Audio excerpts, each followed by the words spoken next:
بسم الله الرحمن الرحيم. الحمد لله رب العالمين والصلاة والسلام على أشرف الأنبياء والمرسلين. دمانتين السلام عليكم ورحمة الله وبركاته. ما أنتوا تاريخ وتهاي صدق بيش سجلات لرضا كوني يلا بعتنك وحان شركة شرائد وقبتي إن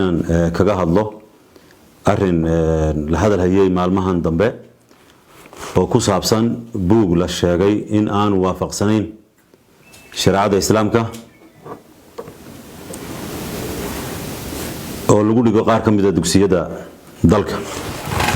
arrinka aan ka hadlayaa maanta waa cinwaankiisu waa ka markay taariikhdu ahayd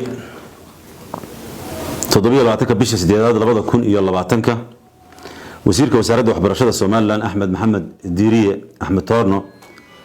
ayaa la hadlay warbaahinta waxaanu xaqiijiyay jiritaanka buug ka soo horjeeda diinta islaamka oo lagu dhigo qaar ka mid ah dugsiyada waxa uu kale oo raaciyay inta laabo sharciga waafaqsan laga qaadi doono cidda ku cadaato arrinkaasi ama ku lug yeelata arrinkaasi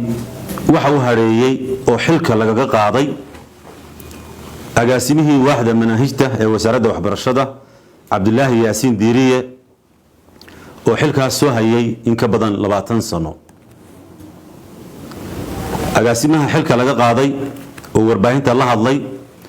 29 bisha 8 2020 ayaa isaguna dhinaciisa xaqiijiyay jiritaanka buugaas oo uu ku tilmaamay inuu ahaa buug kaabe ah oo aanu ahayn buug muqarrar ah maalin kadib markii ay taariikhdu ahayd 30 bisha 8 2020 waxa ka soo baxay wasaaradda waxbarashada Soomaaliland war saxaafadeed lagu sheegay inuu jiray buug cilmiga bulshada ah oo tusmadiisa ku jiro cinwaan tuhun dhalin kara sidoo kale war saxaafadeedka waxa lagu sheegay in maktabadaha qaarkood ay iibin jireen buugaas balse aan hadda lagu iibin Soomaaliland haddaba waxa isweydiin mudan oo aan wasiirka waxbarashada weydiinaya weydiimaha soo socda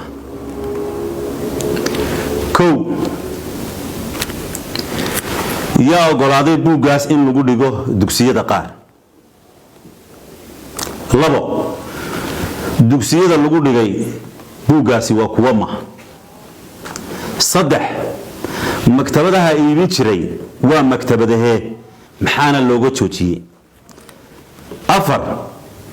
cinwaan tuhun dhalin kara maxaad uga jeedaan shan yaa tallaabo ka qaadaysaan ma dadweynihii ka hadlay dhinacooda jiritaanka buugga ka soo horjeeda diinta islaamka sida aad adiguba sheegtay mise kuwa ku dhigaya dugsiyada qaar intaas ayaan doonayay inaan idinla wadaago arrinkaas oo ah runtii arrin aad u muhiima yani waxbarashada ubadkeena iyo diinteena islaamka oo ah lama taabtaan oo aanay u oolin wasaarad ee inoo wada taalo dhamaanteen inaynu ka hadallo maadaama la sheegay buug inuu jiro buug aan waafaqsanayn diinta islaamka sidoo kale ubadka loo dhigi karaa waxa weeye maaha ubadka abayaasha dhalay iyo hooyooyinka dhalay kaliya dhammaan waa ubadkeeni iyaga qura ku hadlaymayno laakiin waxa weeye waa ka hadlayna maadaama arrinku saas uu muhiim yahay ayaa kaliftay inaan ka hadallo weydiinaha shantaana waa mid ku maqan wasiirka waxbarashada inuu jawaabahooda nala wadaago waad mahadsantihiin